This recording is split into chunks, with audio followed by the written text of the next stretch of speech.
So we're going live. Let's see how this works. Yes. Hey, how are you? No, this one.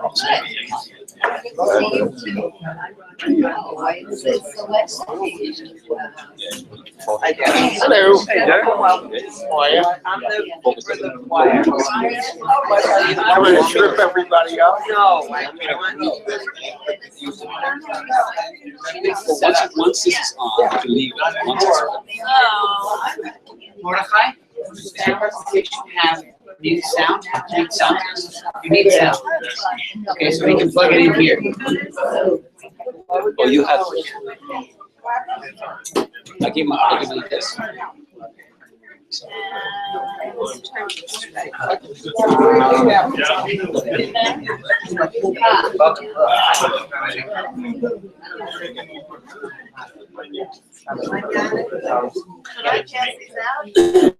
Let's announce them. Yeah. And I want to get more chairs. So. This is still for part. For the PowerPoint.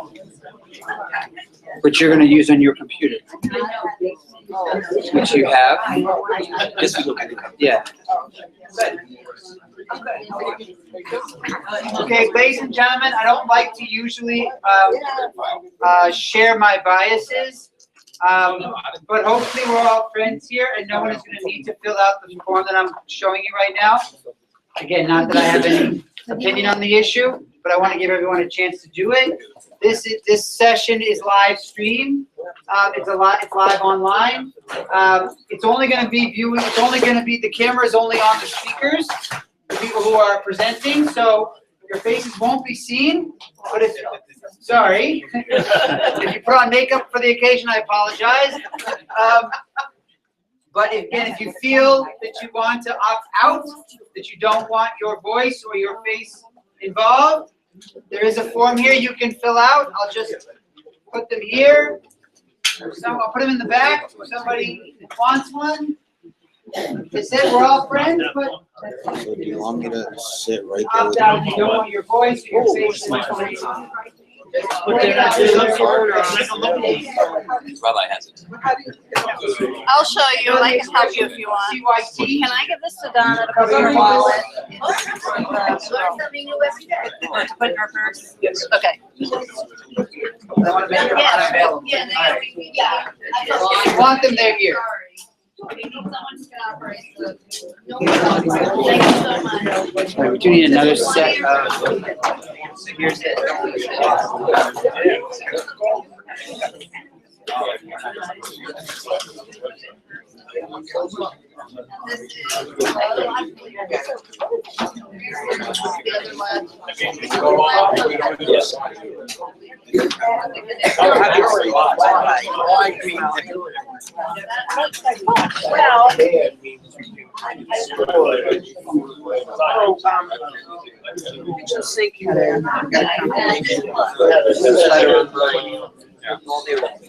specials.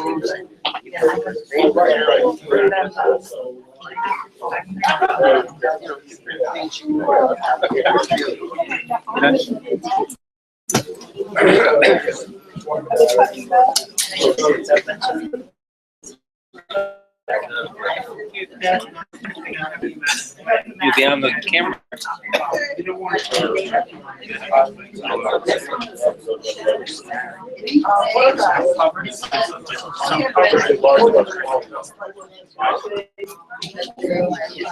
Oh, okay. Oh, thank you. Well, one of the settings is why Yeah, sure.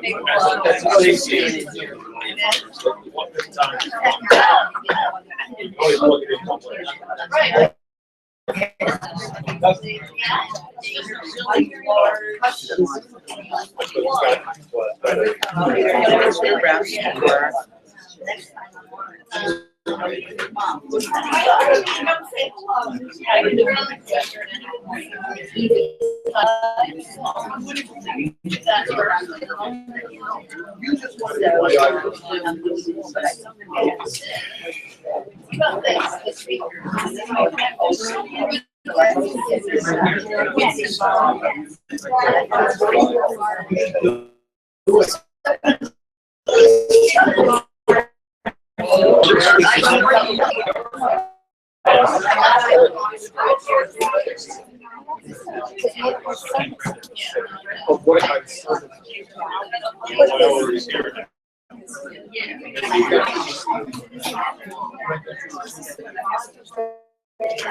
Video over there.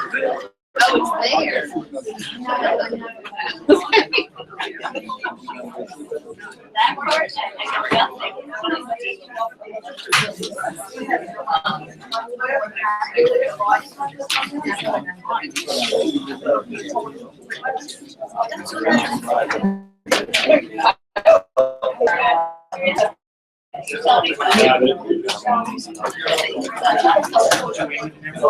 yeah, we use that before for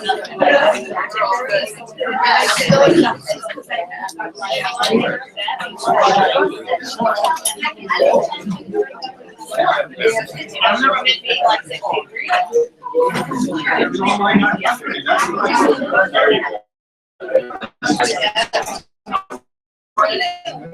He's ready.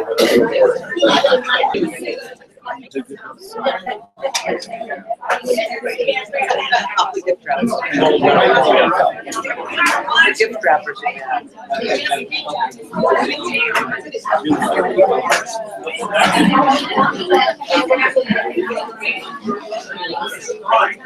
Okay,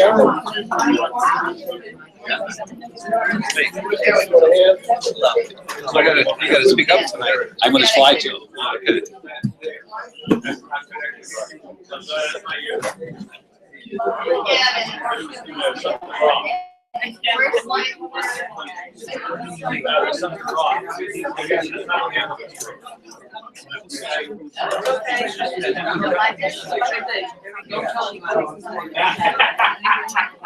When you had the slideshow down, you have the slideshow up. Hi, how are you? What's your name? What's your name? Rhea.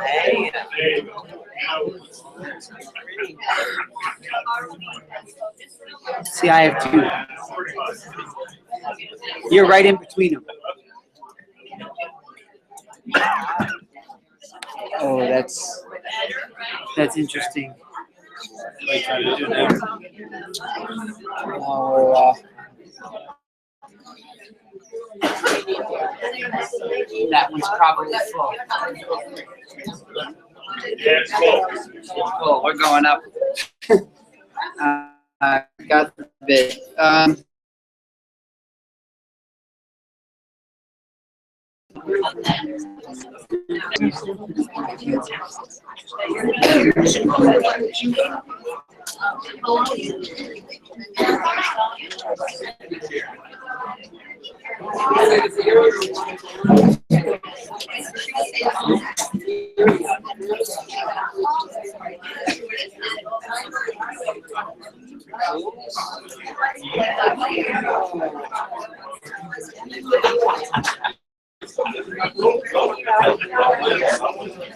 Worry and tell her that she's welcome to have them come. It's coming.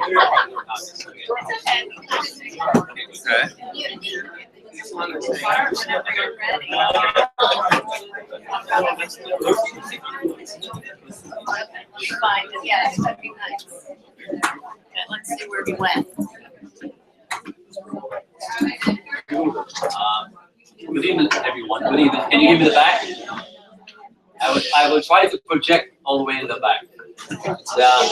Okay.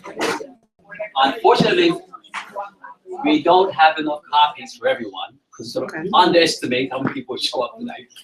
However, and everyone will have a copy of the documents that we have here. Okay? All right. Victor, you ready?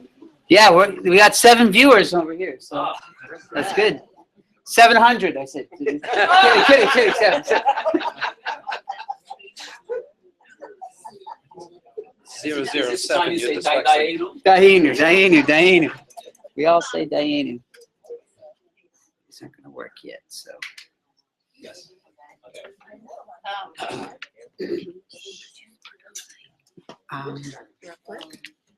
Okay. Sure, Just a real okay. loudly. So, they call me the rabbi around here, but one of the first people I met here, who I would have considered a Rebbe of mine, see if the story I first told, do you remember it? Yes, I do. We sat one of the first times I was here. We had a sharing session, and Mordekai came in, and I sat down with him, and he told me about some of the traditions that from your community. You carry rocks in One rock one rock in your pocket, and 26 cents. 26 cents. Right, 26 being, and anyone knows their gematria? Anyone know their numbers equivalents? 13 and 26. 26 is Yud, Hey, Vav, and Hey. Yud, Hey, Vav, and Hey. 26. And a rock, right, one of God's names is Sur, right? Sur. So carrying the 26 for the gematria number of 26 and the rock in his pocket is something that you learned from your parent, your elders that was passed to you. And we all have our Jewish traditions. And I'm really blessed to be in a community with Mordekai here. And he's been kind enough to share his traditions and his community with all of us. And he's going to introduce some friends and a colleague of a fellow rabbi is here to Yehuda, right? Yes. Rabbi Yehuda is here to visit with him. So without further ado, my friend and yours, Mordekai Gordon is here this evening.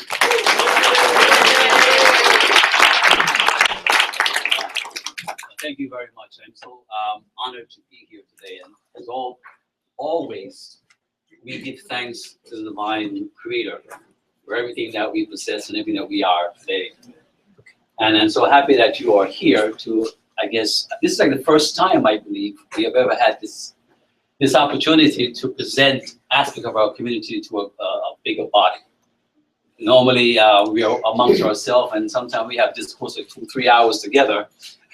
And, it's like a typical thing in our community.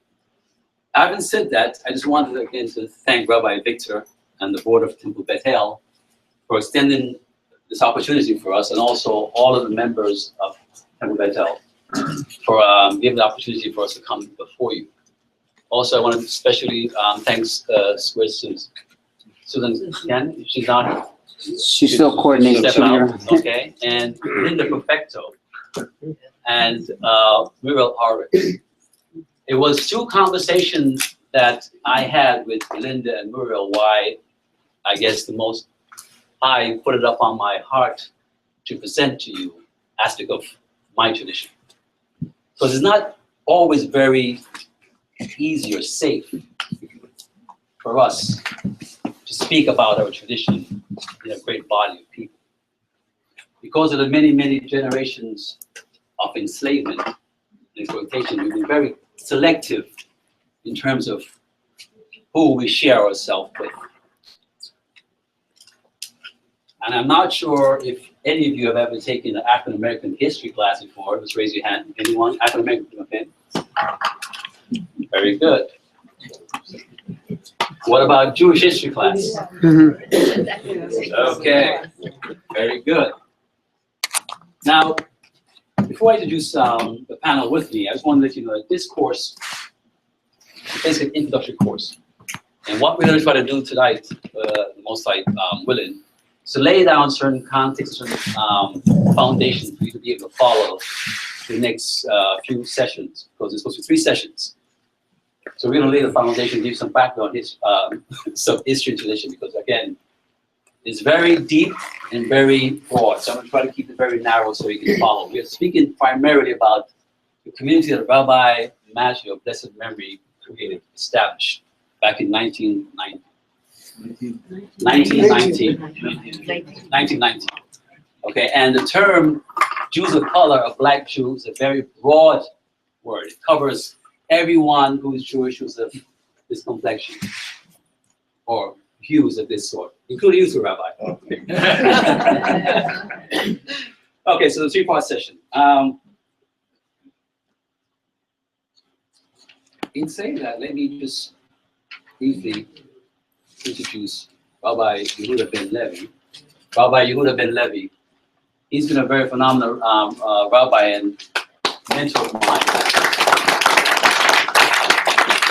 And he's been spending a number of his days researching various aspects of the African Hebrew Israelite Jewish connection. He recently wrote a Siddur, which you have a copy here. He also had created a website, West African Jews.com. So if you go online and Google it, you will see some of the work that he has done. Okay? In addition, yes. In addition to that, I have with me my brother, who's currently president of Congregation Mount Carmel in the Bronx. He and I have been together for many, many decades. Many, many decades. And as I said, we would spend hours literally debating Torah and Midrash and also history in general. And we also have student Rabbi Shlomo Bendikus is here with us today, and his daughter to help us, I guess, dive into the history that I'm going to share with you. Now, you go to this. As you see the caption, learn to be more than your skin color. The forgotten children of Abraham, Isaac, and Jacob living within the shores of America. And if you look between the words, you will see there's a lot of tension there. A lot of tension there. How can you be more than a skin color? Because we are more than a skin color. We have the Jewish soul in us.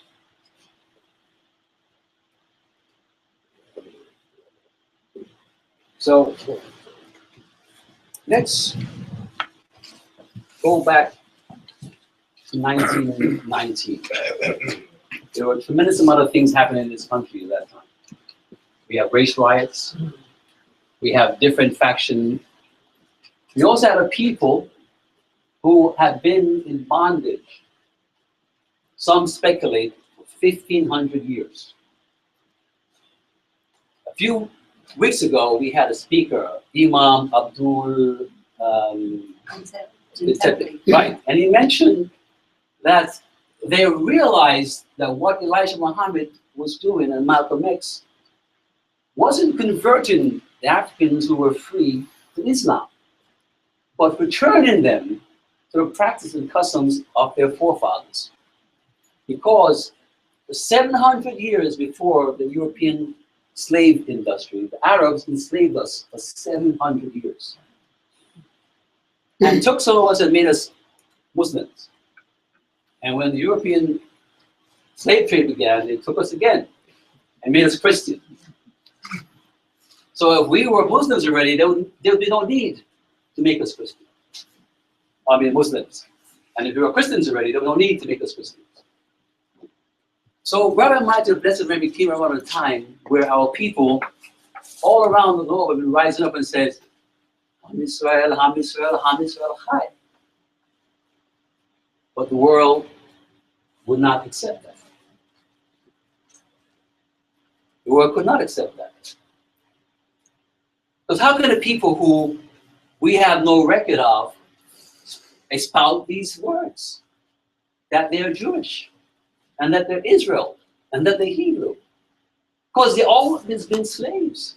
As far as we have known, they've always been slaves. These people have always been slaves. So how could they expound this? How could they? So for 1,500 years, Islam, Christianity, and still yet, we rose up and said, my Jewish soul beckons for Judaism. It's the very essence of my DNA from my forefathers, Abraham, Isaac, and Jacob.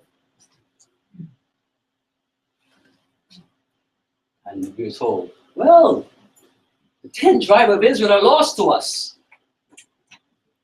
We don't know where they are. The Torah and the Tanakh said, I scattered Israel, and I would gather them in my time. And they will come from the four corners of the earth. But will you recognize them when they come?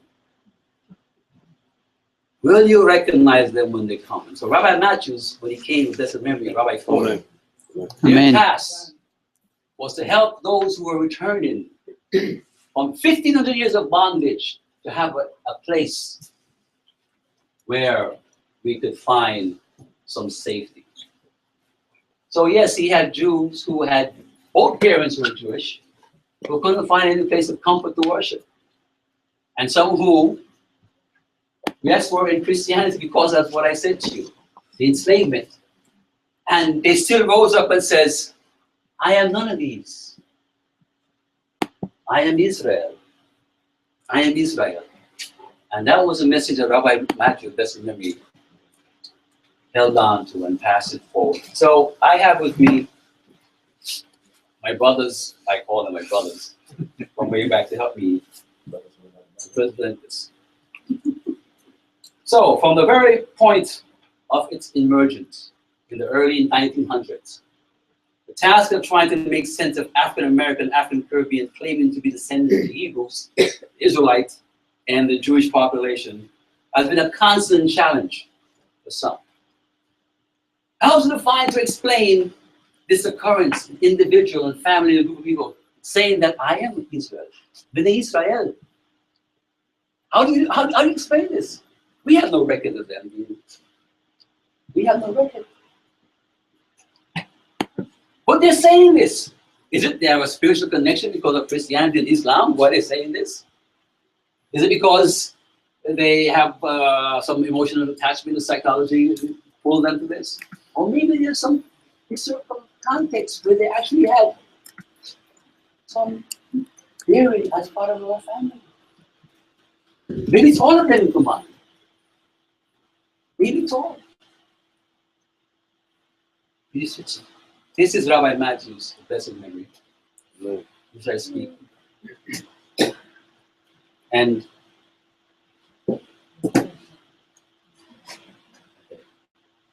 the purpose of this presentation is, these are the purposes: to increase understanding of the development of African American Hebrew Israelite Jewish congregation that evolved from Chief Rabbi Matthews, guiding philosophies and ideologies, to explore some of their religious beliefs, traditions, and practices, to open a discussion on how these congregations or communities have identified themselves in relation to the mainstream Jewish community, and to open a dialogue to bridge the divide between both communities.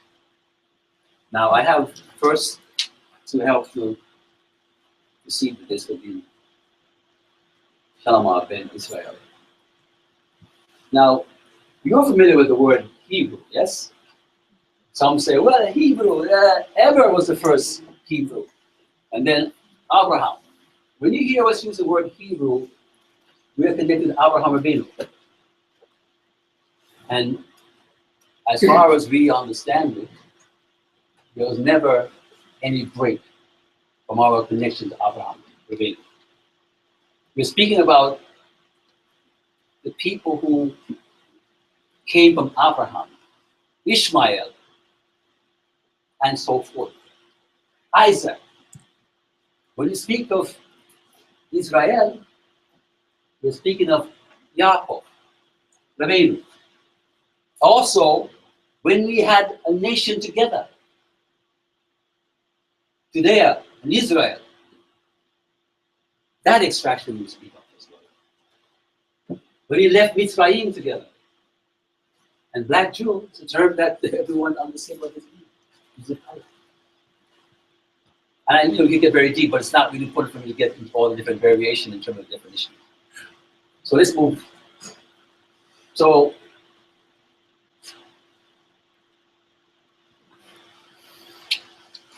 I will be showing you in a little video. One second, one moment. Because it is absolutely a miracle Rabbi Matthews, Rabbi Ford, and all the rabbis and the elders came to us and defined for us who they were and who we are. We're not placed in a psychiatric hospital and labeled delusional or psychotic. Because that's where you put people who say things that you don't believe or don't accept, or believe to themselves that they are really these things. So it's a miracle that they weren't placed in mental hospital. So we give thanks consistently that we had Chief Rabbi Matthews. Okay. No, keep on going.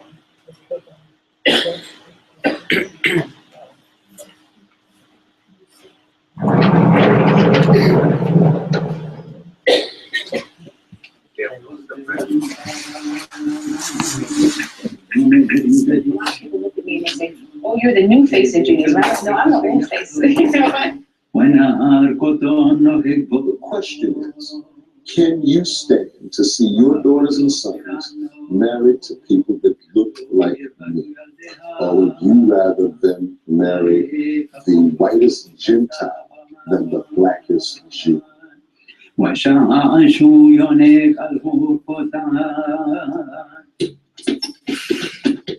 הגעתי לאמריקה בשנת 2001, אחרי שהתגוררתי 17 שנה בישראל. שמעתי שיש פה יהודי שחור מפורסם. היי, come on in.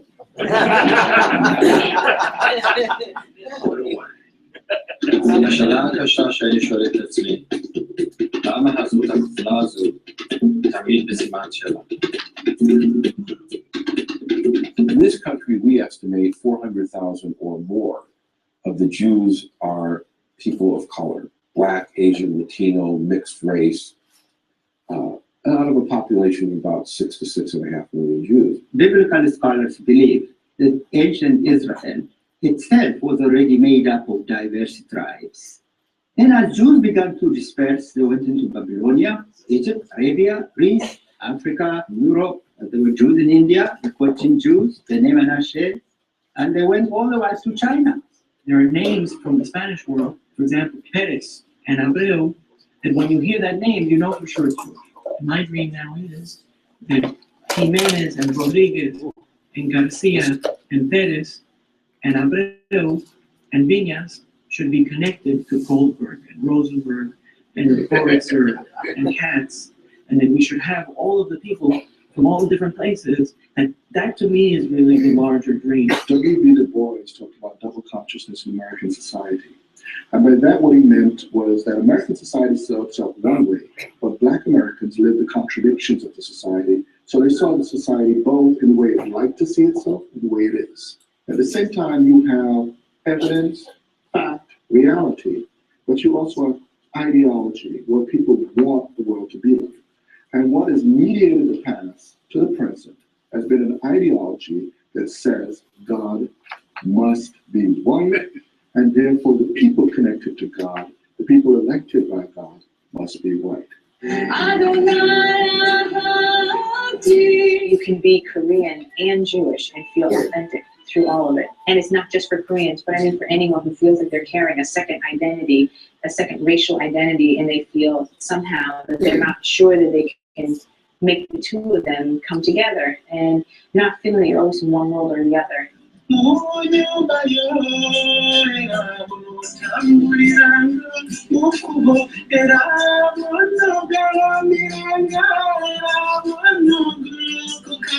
What I need to change most is the attitude, so people who think that Jews cannot be black or Jews cannot be from any other part of the world. People who have the attitude that the Jewish people must come from a specific area or specific group.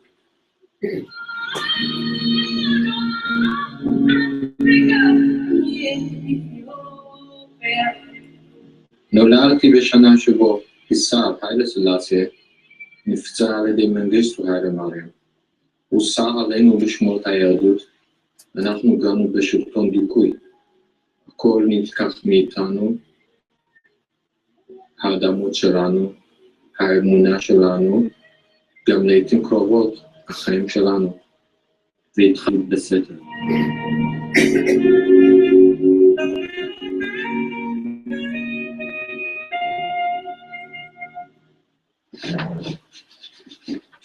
Judaism is such a holy life.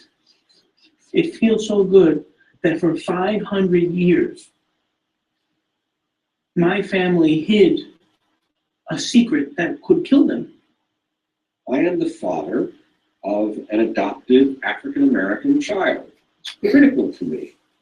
For my son, when he thinks about himself, to know that he is not some isolated case, something special and unique or freakish. Many of the African people, the Yoruba, the Igbo, that were in fact a part of the Middle Passage, were people of Hebraic stock. So my return to Judaism was a return to my Africanness, not a return to try to emulate my brothers and sisters from Jews from any other part of the world, but returning to a sense of self-awareness. Who was I and who were my people before this experience of the Middle Passage and slavery? We told them we are Jews from Uganda. They were saying, no, we have never had. Who converted you and so on? They asked us all those questions. And so we felt like a green snake in grass. We don't know where we belong. The Christians don't think we are Christians. The Muslims don't think we are Muslims. And now the Jews are saying you are not Jews, so what are we? אבל אנחנו היינו שונים בשביל מדינת ישראל. לא היה להם מודעות שיש יהודים שחורים. את היהדות ששמענו במשך 3,000 שנה, היה בסימן שאלה. היו אומרים לנו שאנחנו צריכים לעשות גיור ולשכוח מאיפה באנו.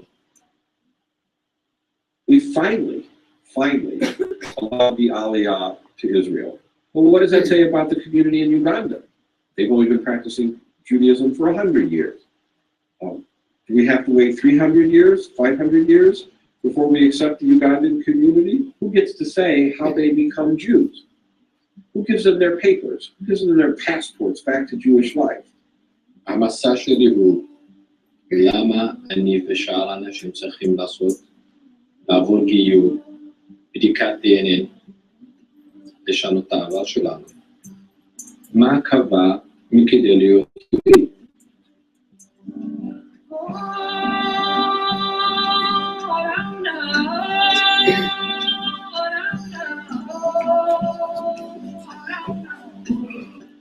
Maybe.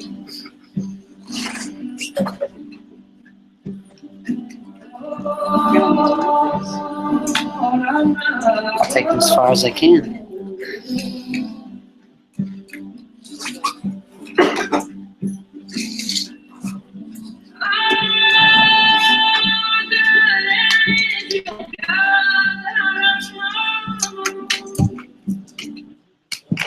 Thank you very much. Got to a microphone. Oh. Your prayers in the back will answer. Susan, Wait, we got a microphone, we're gonna try. if it doesn't work, I have plan B. Plan Bs are always good. We like Plan Yeah, I Bs. figured it out while we well,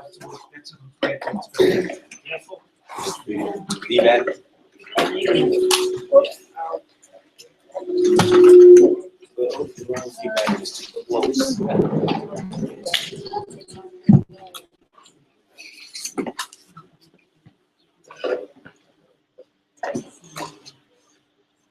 Can you hear me in the back? Can you hear me in the back? It's a little better, right? Is it better? Yes? Okay. Oh, thank you. What about now? Is it better? Better? Testing 1, 2, 3. We'll just leave it there. It's not gonna make it worse. All right. Okay. Before we go on, let me just remind you that for those of you who are born in Michigan this morning, I told you the secret. Yeah. Go back to the basketball days, man. Those of you who are on morning rounds, morning meetings, I gave you the secret that there are no homeworks or exams, right? Okay, so you don't have to sweat, right? I have, Shalom, you have to project your voice back. I have here Shalom Israel, who's going to give you the guided philosophy and ideology behind Rabbi Matthew's teachings, as well as some of the construct or context in which you can get to understand our community and how it operated and how it evolved over the years. Let me just ask one quick question. I'm sure that we've already thought about the idea that there's someone in the back who's having trouble hearing, and there's someone in the front who doesn't have a problem hearing. You've already switched seats, right? Oh, okay, well, we should probably try that also. Okay? So let's not be shy. If it's hard for you to hear, please come forward. We'll give you a front seat, and I'm sure there'll be somebody who will move back.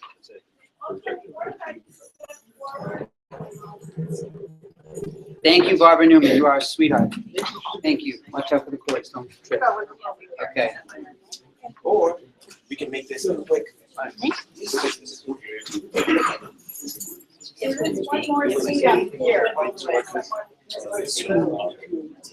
Yeah.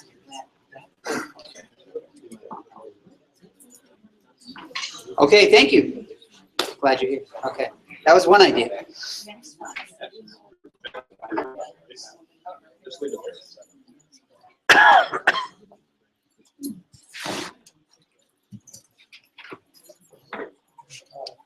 Shalom.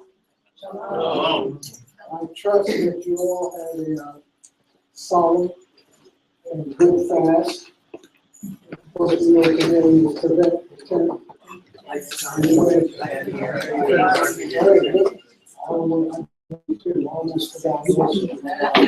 So happens I have a radio. So happens I have a radio. Sanctuary? That comes on at 6 in the morning to a wonderful Jewish station, 91.5, I believe it is. And every morning, I don't know how this happened. I know it's happening because I didn't program it. It comes on at 6 morning.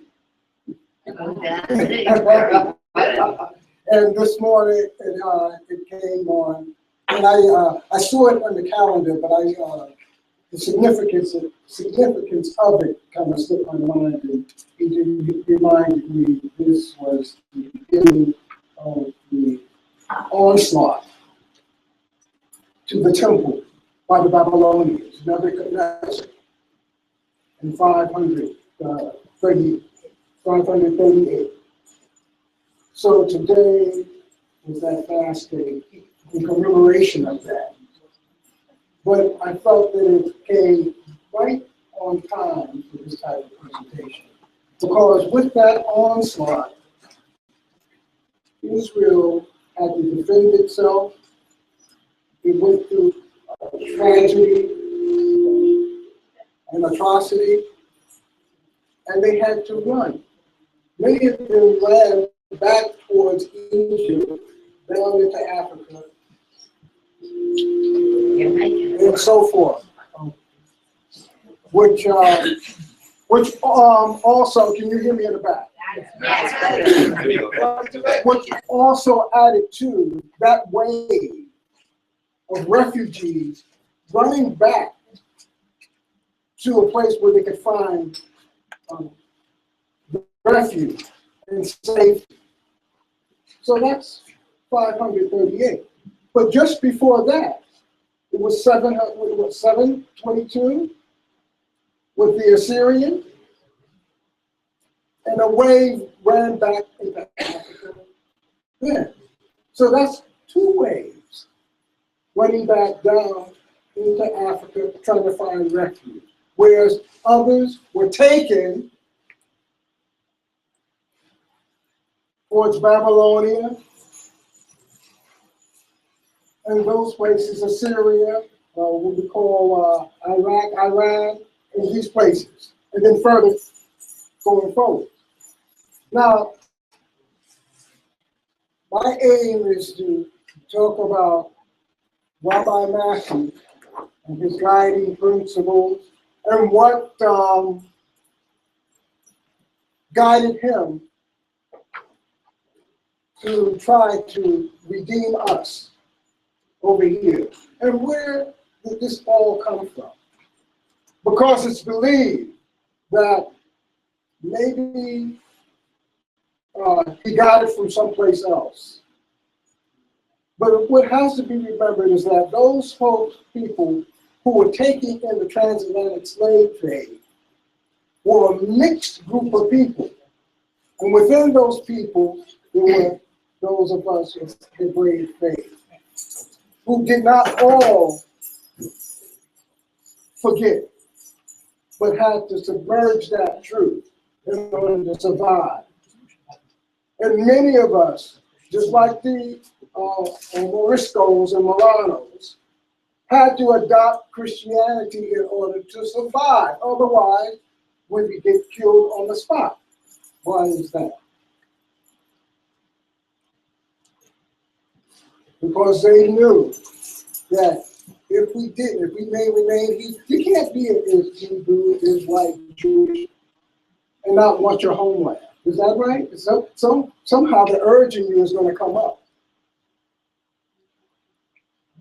So this is what happened over here with us. Rabbi Matthew, having come to Christianity, being born in St. Kitts, and some say Lagos, and then coming here to the United States and being sort of inspired to look towards. We're online. Being wired. That's not such a good thing these days.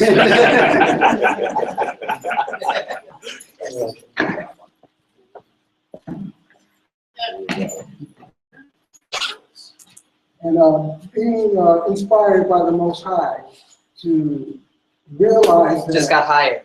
It's good. Most High just got to realize that what we have been given in terms of a faith, there was something a little off about it. And in becoming literate and searching the scriptures, they realized that, there's something wrong about this, and the fact that we have been taken into slavery and then being handed the Old Testament and looking in the Old Testament and seeing certain parallels. How could we not identify with Egypt and its enslavement? And from there, you're looking at the geography and all of that, it's like, wait a minute, some of those people have to be people of color. So therefore, he was inspired to try to redeem us and try to correct the slant that had been placed on us. When he came to the United States, there had been others before him who had tried to espouse this truth, even in certain slave narrative. I'm just trying to give you a context. That when he walked into this situation, there was inklings of this already. There was already even peeping their heads out. Bit by bit, although they had encrusted with Christianity, they were still trying to break through. So it was always inkling of this. Even if you go back to the slave narratives, there were people who were saying this. Also, you had, like Mordekai said, those who were saying, yeah, we're Muslims. But you have to remember, Judaism was down in West Africa way before Islam. Right? So that was a layer that placed on us, forced upon us. And we were breaking out from that, we were breaking out from Christianity. And in the slave narrative, you had folks who were saying, we did this, we don't like this, Oh, they read the Old Testament, and they said, oh, we used to do this. I don't know, there was a slave narrative by a man by the name of Equiendra, and he was an Igbo. And he was, they let him write his history, and he said that before Christianity and stuff came down, he did the same thing like the Old Testament. So it wasn't just him, it was others that were brought over who had the same remembrance, but they had to hide. So when he came to the United States, just before him, there was a man by the name of Crowley, William Saunders Crowley, right? And he had something called the Church of God and the Saints of Christ, and he had another one before him in 1586, the Church of the Living God, the Pillar of Ground Truth for nations, for all nations. And you had in 1899 the Lord Zionist Temple, funded by Rabbi Leon Richelieu. And in 1916, 1917, you had Prophet Frank Cherry, who also said that we were Israelites. And in 1921, we had the Lord Zionist Temple, reorganized by Mordekai Gordon as the Lord Zionist Temple. And they taught that we were Israelites from the Moorish era. Because you do know that in 1492, what happened there in Spain, in Portugal, it wasn't the Moors that they kicked out, the Islamic Moors kicked out first, us, because they remembered what we did. You know what we did? In 711, when they first came up, we helped them against the Christian forces. And that's how they were able to take Spain and Toledo. Okay. So these remembrances were there. So, and when Rabbi Matthews came to the United States and he started, especially here in New York, and he started these teachings, you had so many people coming to him. And it was like almost phenomenal. Why did all these people come towards him in this faith? Out of nowhere, all these people, we turned around and they were saying that they were black Jews. Why it happened so phenomenally? It's because the inkling was already there. It was still there. The remembrance was there. So when you had somebody that stand up, first he came with a bit of Christianity upon him. And then as he moved through and got and met more people, especially Rabbi Arnold J. Ford. This is Rabbi Arnold J. Ford, who was very, very significant in correcting certain things with Rabbi Matthews. He came, he was a man that was born in Barbados, and he came here in about 1923. And when he came here as a musician. He played with the Greece Europe, his band, which was one of the first jazz ensembles to play at Carnegie Hall, and he toured Europe. But when he came and settled back in New York, he began to get familiarized with Judaism. And it was him that sent the ordination papers to Rabbi Matthews in about 1931, 1932 from Addis Ababa. And once that happened, Rabbi Matthews began to teach even more closely to the Judaic principles. And some of the things that Rabbi Matthews taught about, and some of his guiding principles, was here listed in the book. And some of the principles of the doctrine of Israel with scriptural proof. I'm not going to read the scriptural proof, I'm just going to read the titles of the principles. The new creation, the observance of all the laws of Hashem given to us through Moshe, our teacher. The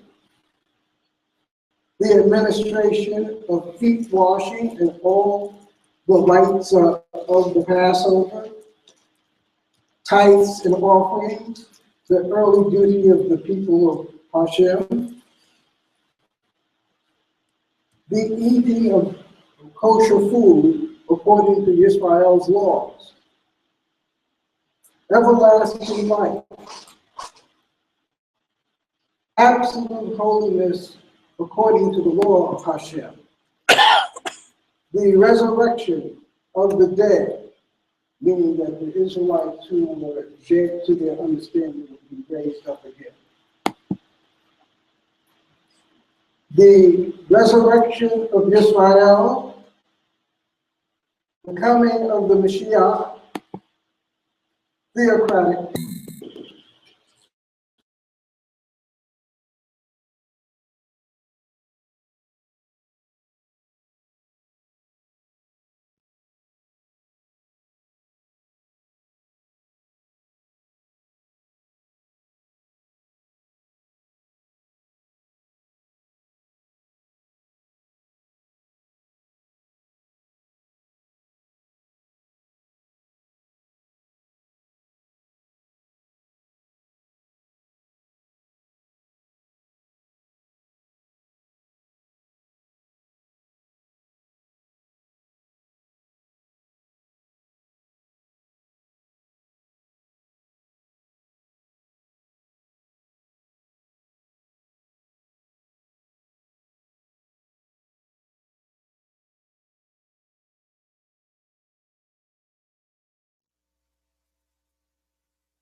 Affect everything about you. Science, physics are proving this out.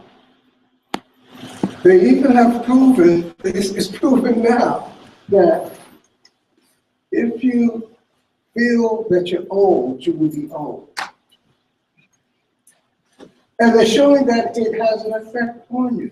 As a matter of fact, they're saying that there's some people where you ask them their age, they tell you they're older than what they are. Ah, how about that? No, but it shows the effect that it has on the body. So the power of divine healing is what he taught. Also, the administration of feet washing and all the rites of the Passover. Well, you know, that's a little mixture of something else, but we know that that was something that was done. If you know anything about the Dead Sea Scrolls, you know that that was a practice that they did for one another because it showed caring for one another. And in much respect, what is wash another person's feet? What an act of love. And for sometimes it's a really very brave act. The tithes and offerings, the early duty of the people of God. Well, you know, tithes and offerings weren't just for the temple, they were also for the maintenance of the people, Remember? That you had cycles of tithes offering, and you had a third tithe offering that was for the people. Because social welfare is very important. Everybody is not of the same ability, and you have to look out for those who can't do for themselves. So we did have a social welfare built in, because that's love of the people. He taught that. The eating of kosher food according to Israel's law. You know what he taught also? He taught us, he says like, no civilized people eat everything. No civilized people eat everything. There are certain things that we learn by cause and effect and by observation over time. That certain foods have a certain effect upon the body. Yes, Hashem gave us this law of dietary law, but it was a practical law also.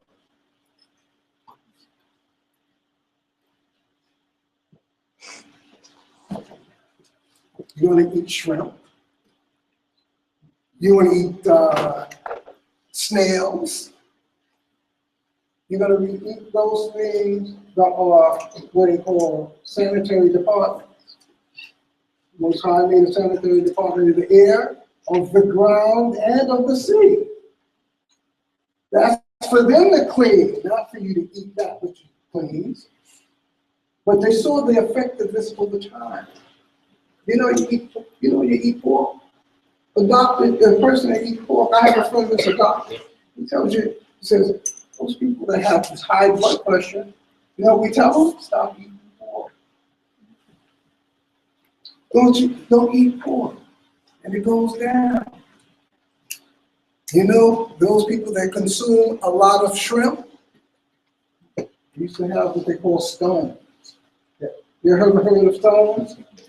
One reason for that is the eating of the shrimp, because the shrimp carries that blood. Well, anyway. He taught us about those things, and he taught us the significance of the dietary law, and that a civilized person does not eat everything. Also, everlasting life, because our lives are hard sometimes. Sometimes you think maybe this is all there is to life. Time. Yeah.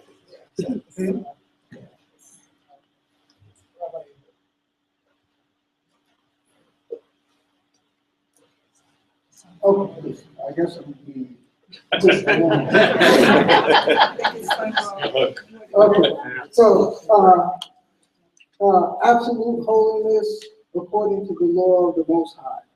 Well, that's a hard road to walk, but we should walk it. And the older we get, and those of us who are aged should be able to walk it just a little better than inside this house. Because you don't have as many influences pulling you, and you be on that right path, and you're a little more steady, that your spirit can begin to explore those levels. Because he also taught Kabbalah. Do you believe that? He taught Kabbalah, and he taught also the mystic sciences. Therefore, he taught, in teaching the mystic sciences in Kabbalah, he taught that prayer has to be coupled with meditation. Why did he teach that? Because prayer is only, he said that prayer only sets you up or conditions you so that you can meditate and come before the Most High. There's only through meditation that you make that connection on those other levels of yourself, to become higher than yourself. Prayer can take you there. Prayer can take you, but only so far, but it's through meditation. David said that I pray upon my couch. I meditate upon my couch day and night.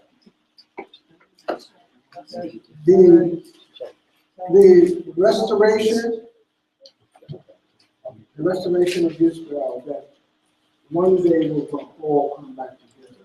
And you see the beginning of that now. And you see that in 1940 something, in 1948, thank you very much, when the reestablishment of Israel took place. That was the fulfillment of the prophecy in the morning of our people. It was the theocratic age, the coming of the Messiah. Oh, be it so. And the theocratic age made our government be based upon a theocracy and not a political,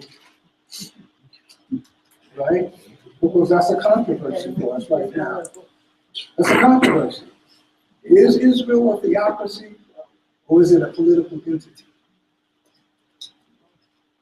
It is, well, it's a mini theocracy, but it's a big political entity. And also we want to be governed under the laws of Israel, not in partnership with Britain or anything. We want a theocracy. So these are some of the guiding principles that he taught us.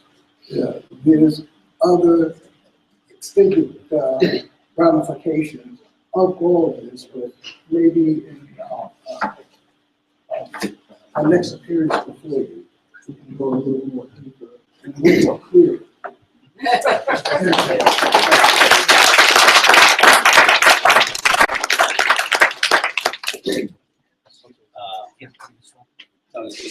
I just wanted to let you know that the next session will be presented by Rabbi Yehuda, and also the next class, which is really the focus of this course, which is going to take place on January 22nd. Oh, sorry, not 17th, right? That is the basis of this course. So I hope it's a Sunday at 10 o'clock. Very good. Rabbi Yehuda, please.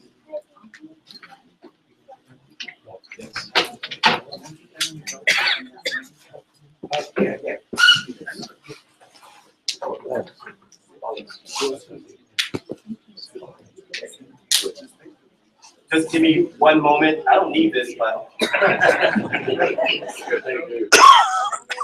All right. Testing 1, 2, 3. Can you hear me? Oh yeah. Okay, great. And I'm mobile now. Okay. All right. I want to say. Oh, what happened? You shut the switch off. You set it back on. The little silver switch on top. What did I do with it? Is it on? Yes. Okay. Touch the switch. Yeah. Don't touch the switch. Not touching the switch. All right. My name is Rabbi Yehuda. I use the term rabbi lightly. And I don't let the stack of papers here scare you. I'll be quick, to the point. I like questions, so if you want to interrupt me with a question, I'm good with that. And I'm quite nervous in front of a lot of people. So bear with me. I am going to, I guess my part is go back. No, back the other way. Right. That was it. No, go back. There you are. So the bottom dot. The dispersing of ancient Israelites, Jews, to the diaspora. All right? And I'll try to be concise because this is a lot of history that I have to capture, put into a small pill for you, Unfortunately, much of African Jewish history is not popular. And that's because we already heard what happened to us in the diaspora through the slavery, Islam, Christianity, you name it. We had it done to us. But we also know what the Torah says in Devarim, that, the 20th chapter, that will be scattered throughout the four corners of the earth. Every Jew has their own story. And the experience of the Galut, of being in exile. every Jew. The Ashkenazi, we talked about the Holocaust, the Sephardi, Jews in their respective communities have hardship. The Kaifeng Jews of China have their problems. We all have that same story. And this is proof that Hashem is real. And all of us have our own ideas and concept of worship and who Hashem is. Sometimes we come off at a very orthodox type of perspective, but we're in a conservative community with a lot of reform tendencies.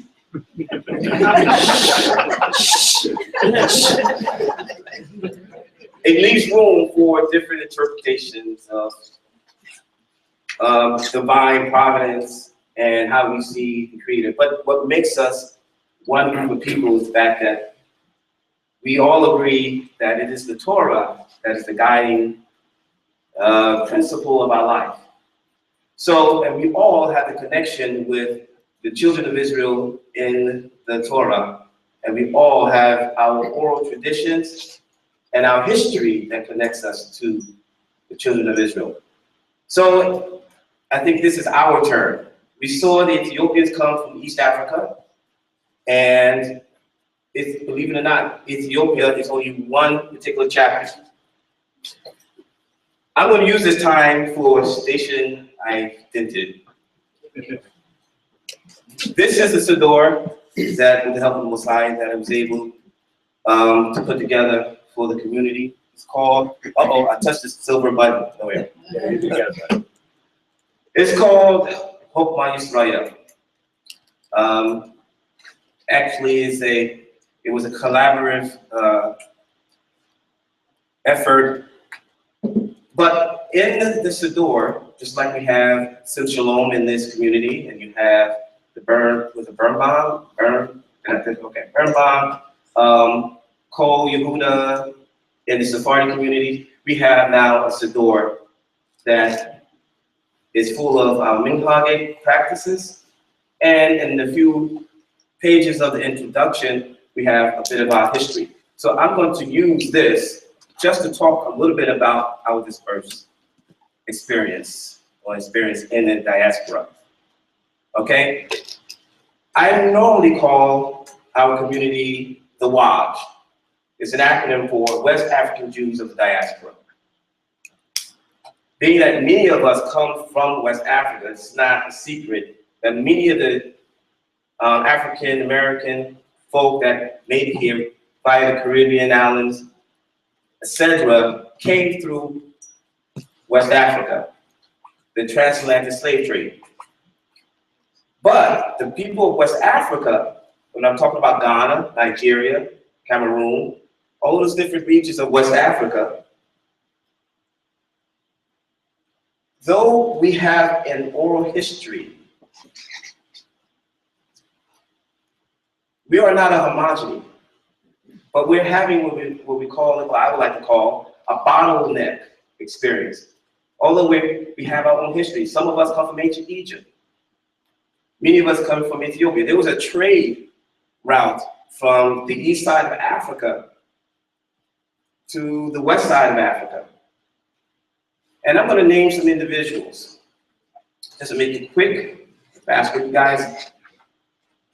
Sit here. Like I said, don't let the papers scare you. I'm just using these as reference. By the way, you can friend me on Facebook. I'm known as Judah Moshe, and I do a lot of writing, especially about our experience. Nahum Schultz. Let me get my glasses.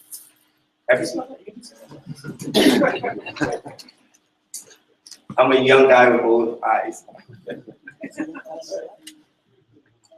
All right. Here we are. Nahum Schultz, a well-known Ashkenazi Jewish scholar, writer, translator, archaeologist. He lived in the late 19th century. He was an expert in studies of Jews within diaspora and wrote largely about Jewish communities that exist in West Africa, especially in West Sudan and the sub-Saharan part of West Africa. He has a book written in North Africa, Philadelphia, that's the publication. I think it's probably out of print, but it was page 227, and he begins to acknowledge his experience with Jews in West Africa. I don't know if you ever heard of another popular ancient rabbi, I wouldn't say ancient, but he lived in the Galilean period, the 9th century CE. His name was Eldad Hadani. Are you familiar with that name? Yes. Anyone? Raise your hand if you are. All right, forget it. Raise your hand if you aren't. All right. Well, Eldad Hadani was a traveler in the 9th century, and believe it or not, without his works, and he was cited by people like Rashi, Rabbi, Avraham ibn Maimon, which is Rambam's son. All of these people cited his works, and believe it or not, Obadiah Yosef. And if it were not for Eldad Hadani's works, many of the Beta Israeli would still be in the same status, political status, as many of the West African Jews today. But Eldad Hadani also wrote about the West African Jews as well. So he lived in the 9th century. Speaking of Muslims, Al-Sharif, Al-Idrisi Al-Qurtubi, all right, all these Al's. He was a Muslim, and he was a geographer from Ceuta, Spain, in the 12th century. He wrote extensively about the Black Jews in Western Sudan. Ibn Khaldun, everybody know Ibn Khaldun? All right, another famous author, Muslim, who lived in the 13th century, his contemporary with Rambam, also spoke about the Berber history and Jews of the Western Sudan, also of West Africa. The famous Leo Africanus, or Africanus, anyone familiar with that name? No? Wow. Okay. Next time I'm here, I want pencils, papers, notebooks. I promise there's no homework. All right. Because he said no homework, I won't give you homework. But he was a Muslim writer, very famous historian. And he wrote, it's called a book, it's in French, I can't speak French, so forgive me. But in English, it's called A Description of Africa. And he wrote an account where many of the Muslims or other African people had ill feelings against the Hebrew or Jews that lived in the western part of Africa. Robert Sutherland Atre, also known as Captain R.S. Atre, a European-born individual born in India. I was told that he lived in the late 19th century, 1818 or 1881. He was an author and also an expert of West African studies. He also spoke about the Ashanti people and observed them and realized these were also Jews. Joseph J. Williams, we have a copy of his book over there on the table, Hebrewisms of West Africa. Very good book. Who so happened to be a student of Robert's work. Another scholar who wrote this book in 1930, speaking of the Jews of West Africa, speaking about the West African Jews of the Ashantis as well. Mungo Park, anyone familiar with Mungo Park? I stopped asking. Well, he lived in the 18th century, he died in the early 19th century, and he also was one. So I could go on with that, but if you still need more information about this, just raise your hand, I'll continue. But I know that many of us have nothing to do tonight. I can just go for another 2 hours, but I won't. The term Jew in West Africa was unheard of. That's the reason why, as Shalomar mentioned earlier, with one of the slaves, his name was Lauda Equiano, all right? He did write, his name of the book is called Interesting Narratives of the Life of Alauda Equiano or Gustavos Vasa. All right? And you see that he says some things, and I'm going to just cite this really quickly. It's just a smidgen like this long.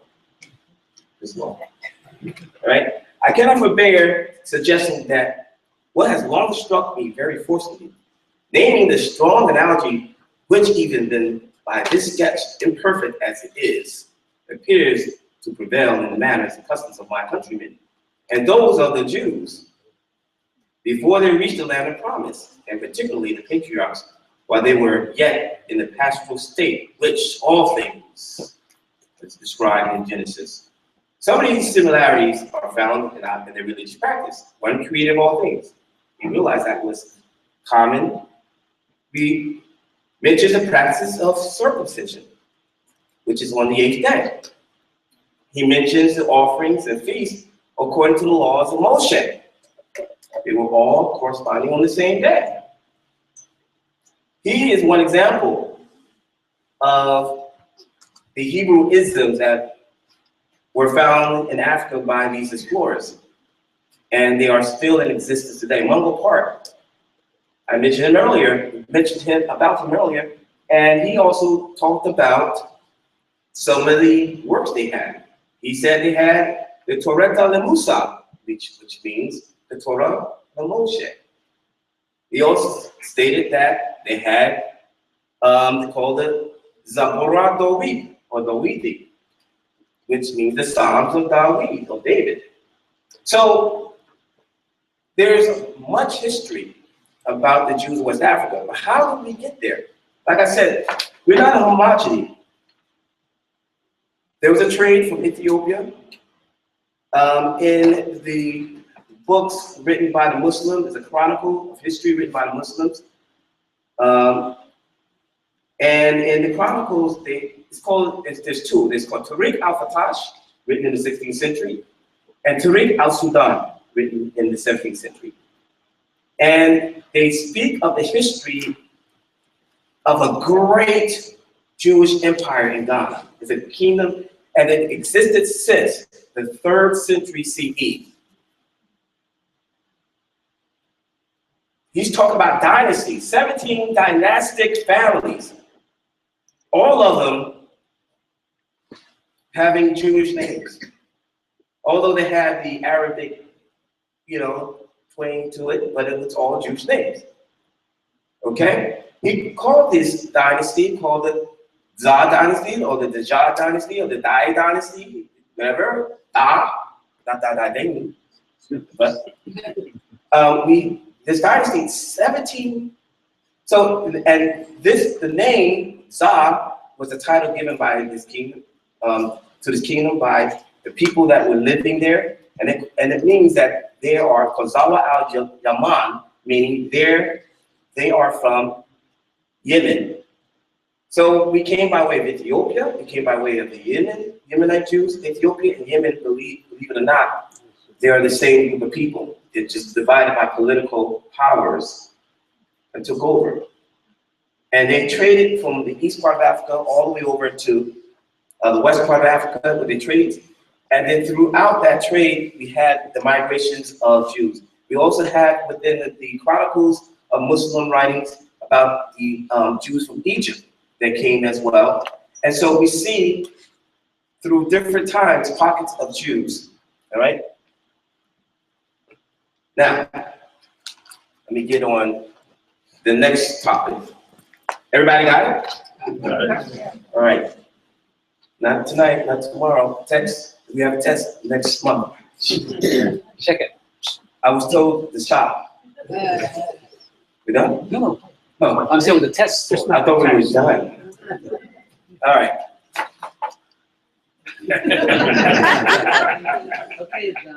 The next question here, because Mordekai tops. I'm gonna make this personal. And the teacher class mode, you don't mind, right? I like to model. The next thing that Mordekai talked about, and Shalimar talked about, I'm going to talk about, is the concept what's called B'nai Anusim.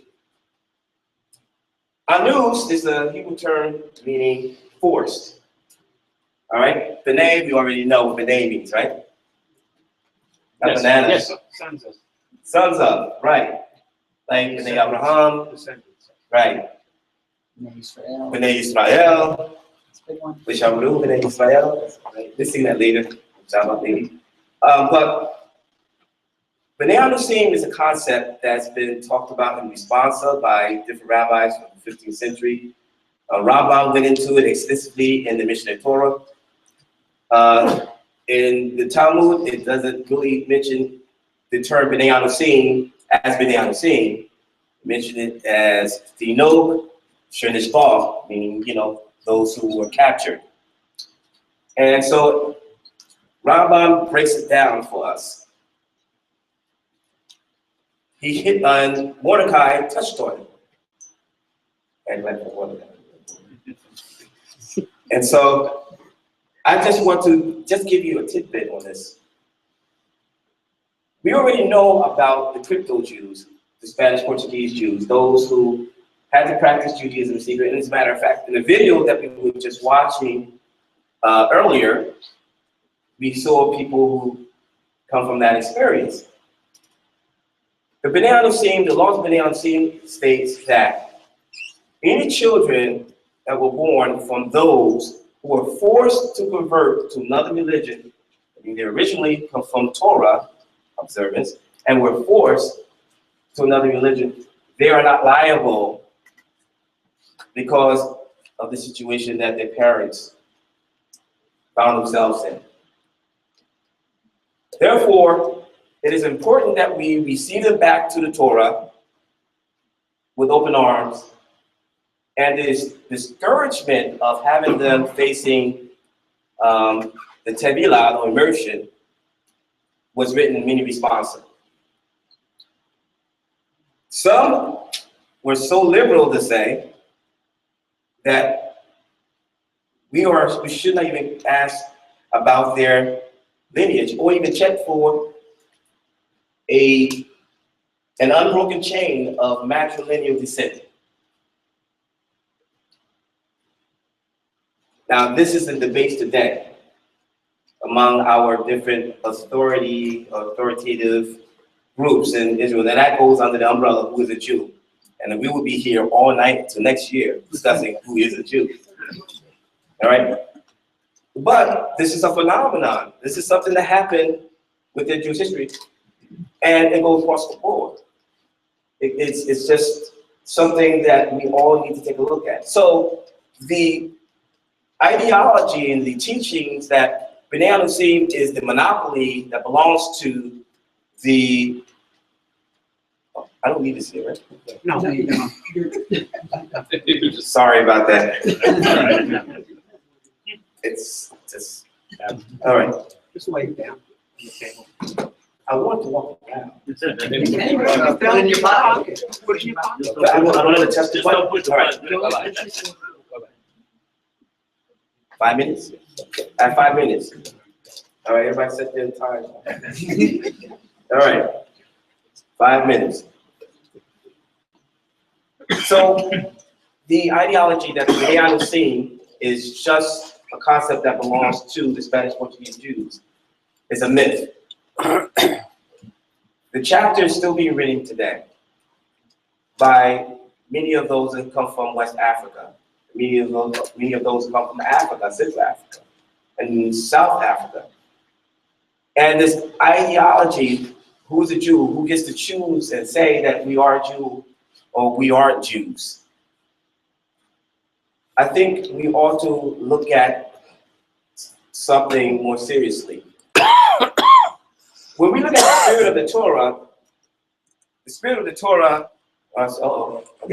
Torah comes from the ideas taught by Moshe Rabbeinu,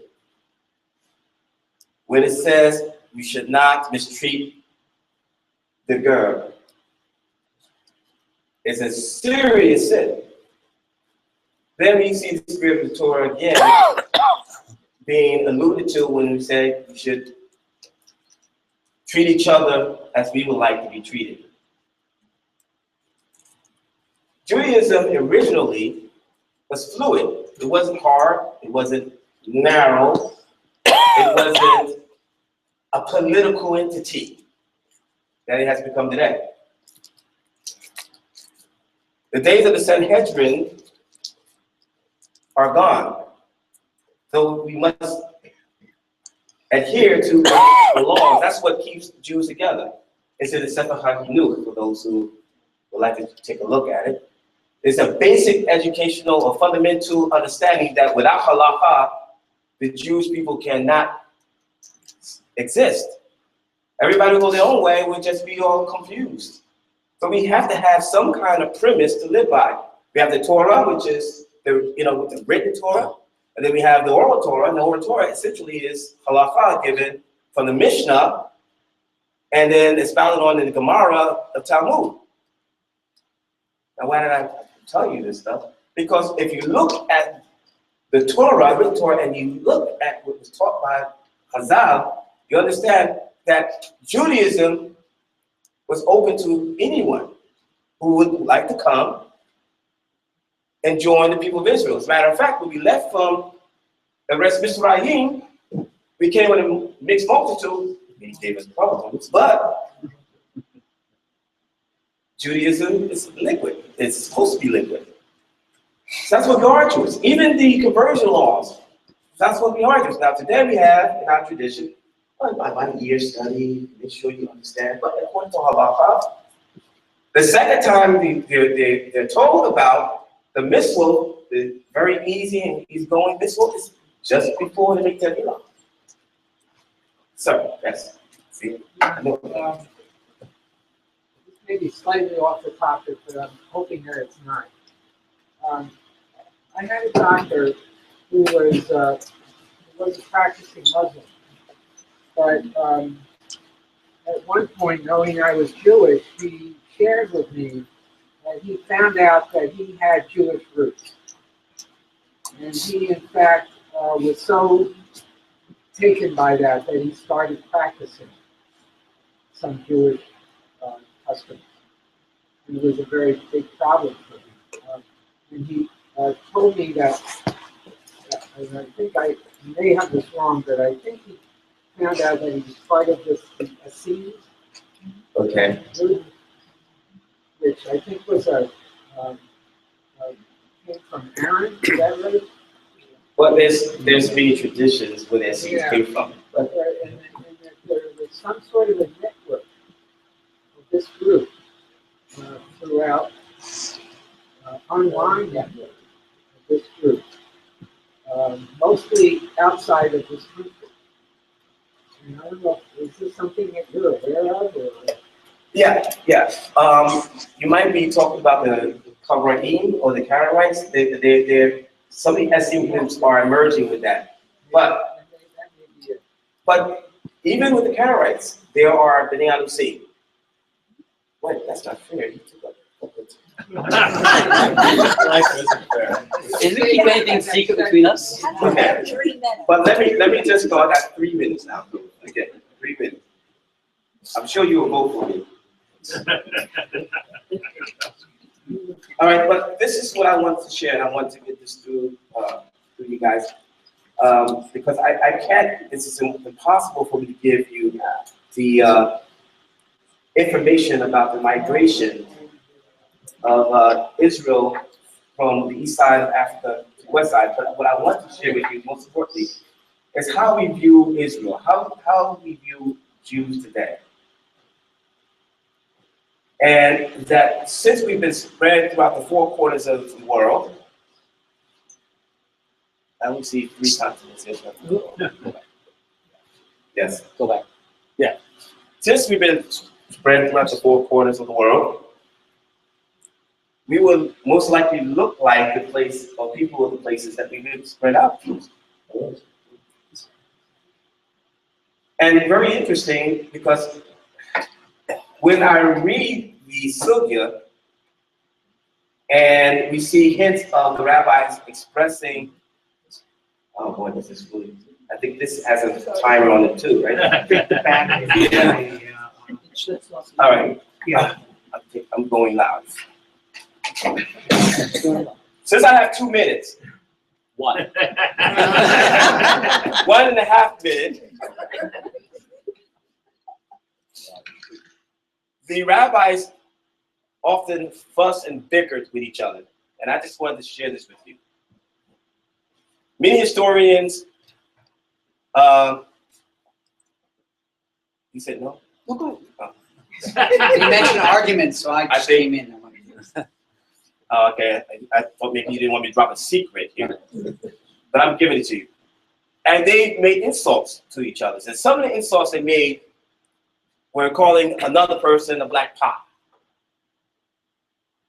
Then when we see this, descriptions of the Kohanim in Masechta Bekorot, we see that the description of the Kohanim talks about skin complexion. And we see in the Mishnah, Negiah, you'll see also when it talks about leprosy, it talks about skin complexion. And we see Rabbi Lakesh in Masechta Baracha he talks about skin complexion. And you would think that his statement, we talk about Lakesh, in his statement, he says that a very white complexion Jew should not marry the same complexion Jew. And a very dark complexion Jew should not marry a very dark complexion Jew. As a matter of fact, they should marry the opposite to maintain the median complexion amongst Israel. Now, when you look at this, can you hear me in the back? Yes. When you look at this, I'm not presenting this as a halakha, by no means. But I'm presenting this in context of how we see ourselves today versus how our ancestors saw each other back then. There was a shade from very light, he'd be called white, because the word Laban is there. But then he used the word Shahor in this case. But we see that it talks about the complexion of Jews even back in the Second Temple period, while the temple was standing. More so today that we've been exiled. So what I'm saying to you today is Israel to be a light unto the nations. If y'all know anything about the Midrash about Obadiah, the prophet, it said that he was from the Edomites. And that he was the perfect instrument to prophesy to the Edomites because he's from the Edomites. So now we are in the Galut and all over the world, we are to be a light unto the nations. What better position can we be when we can relate to all the people of the world because we lived in those areas and we look like all the people of the world. But before we can be a light to the nations, we must be able to accept each other and understand that Israel looks like everybody. And that's a blessing. So Hashem in his great wisdom dispersing us throughout the four corners of the world, prepared us for the moment that Isaiah prophesied about. That in this house, all nations should come in to this house of worship and they should give the offering even on Sukkot. This is the prophecy, and I pray this is the will of the Most High, and I pray that we see it in our days, as we say traditionally, nowadays we hope to see the Mashiach come in our days. May this be the will of the Most High. We all say, Amen. Amen. So thank you very much.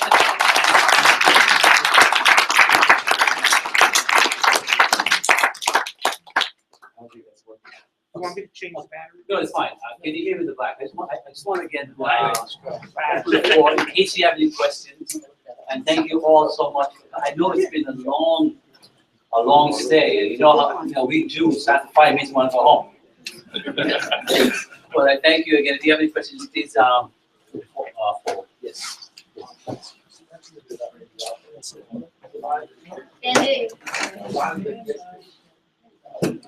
A lot of the history that I'm talking about came to deliberately hidden or buried or destroyed. And then there had to be an effort to recover that history.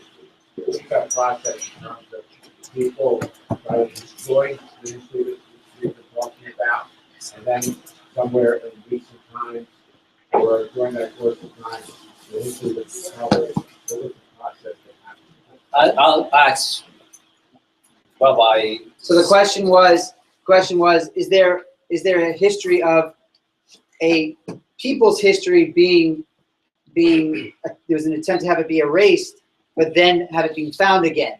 So is there a story about that, about people's, people's history being lost and then found, or intentionally lost? There is a lot of stories about this. In fact, when the library in Alexander was destroyed, and we have many instances where our libraries and our written documents, in fact, right now, as we speak, in Syria, in Iraq, Afghanistan, they're bombing places and destroying artifacts that have been there for thousands of years. For thousands of years. But Hashem is so merciful that he said, don't say,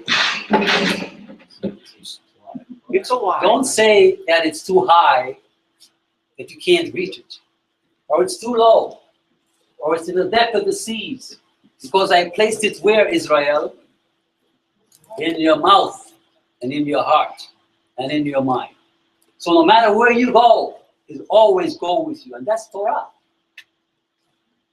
And so this is why I said to you before, that despite of all the enslavement we have gone through, even the times of the battles, the Greeks, the Syrians, all, we never gave up hope. We never gave up hope. So, Rabbi, you want to? Yes. You are absolutely right. A lot of the information, archaeologists discovered many things. As a matter of fact, in Timbuktu, they found a library that was full, and they found many books, scrolls, proving that the legends of the African community, the West African community, the academies that were there, these artifacts prove that these legends are indeed history. And this is just one example. I don't want to be long with it, but that's one example. Then you think about the secular state of Israel. Israel is the size of New Jersey. And being that Israel is Zionist type of entity, is wearing two coats. It's a Jewish state at the same time, but not religious. It's secular. So it has issues. One of the things you have to think about, think of the plight of a lot of Africans. Do you want a state that is struggling to exist, to bring in more problems with poor people claiming that Israel? The burdensome thing. It's a burdensome thing. Right now, Ethiopian Jews in Israel, they're going through a lot of oppression and struggles, although we like to turn our eyes and say, hey, they're better off than they were. But we're looking at politics, and that's why I said there's a political side of Judaism, and there's a spiritual side. And I think that what Isaiah, the prophet, was trying to give to all of Israel is, let's go towards the spiritual side. All right? Because if we take care of each other, Hashem will take care of Israel, the people. So Medina Israel is different from Am Yisrael. And Am Yisrael needs to stand up. And if Am Yisrael stands up, Hashem will stand up. And then Israel, the land, will be strong and great again. But we have to do that first. Otherwise, we can't be an example and exemplify unity to all the world. I mean, when we say Mashiach, there's many concepts. It can be a consciousness where people come together, we realize that we're Hashem chose it, and it's through us the realization of the Malkut Dawi will come into existence. And none of us leave as one individual. Whatever the case is, we all as individuals must come together to work collectively to bring Hashem, or not the Halil Hashem, but Kavod Hashem, or Kedusha Hashem. There's a question over here. Any other question? Right here. I agree with me. You know, you've given us a tremendous amount of information tonight. I wonder, is there a book that you would recommend that might give us a little more background that we could digest over some time, not just the hour and a half? So the question is, Oh, there a good book that takes to me back recommend? to my station. No. There are a number of books. And I will make sure I have a list for you at the next session. And those of you who can attend, I'll make sure you have a list of books to read. Yeah, Okay. I bought a few samples of books that you could look. Those of you that have picture phone, you could take pictures of them. Also, in the 18th century, many of when archaeology and Assyriology and things like that got started, they found out much of this stuff. And the Royal Asiatic Society has much of the information, but something else happened in the 1800s. They began to find out about this, but at the same time, they began to bury it. And it started from the Göttingen University and it worked its way all throughout Europe. So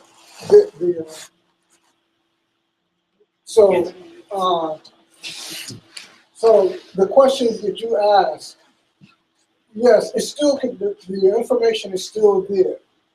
You can go to like the British Museum. You can go to the even in Israel, they have this information. And you find out a lot of this information through the anthropology and archaeology departments. And the Royal Society, Asiatic Society, has much of it. So I'll get those documentation for you. Any more questions? Again, thank you so much for being so patient with us. Again, thank Rabbi Yehuda and Shelmar, and also the Rabbi Shlomo Bendigris.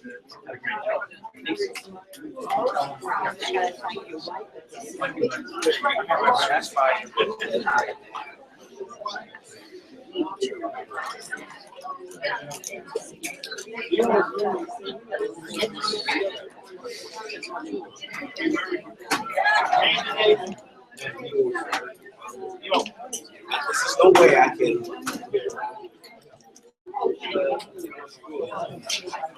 By the way, we have one more problem.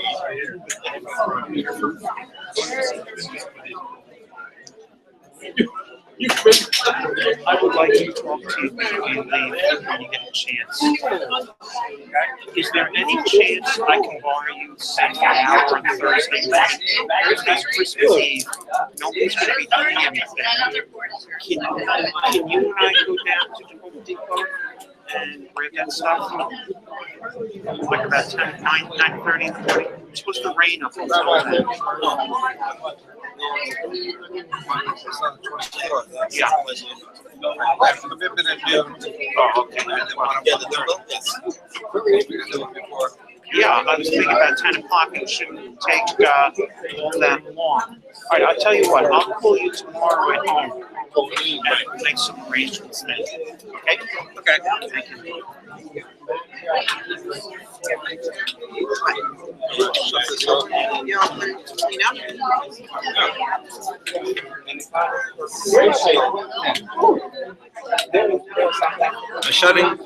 Shutting down.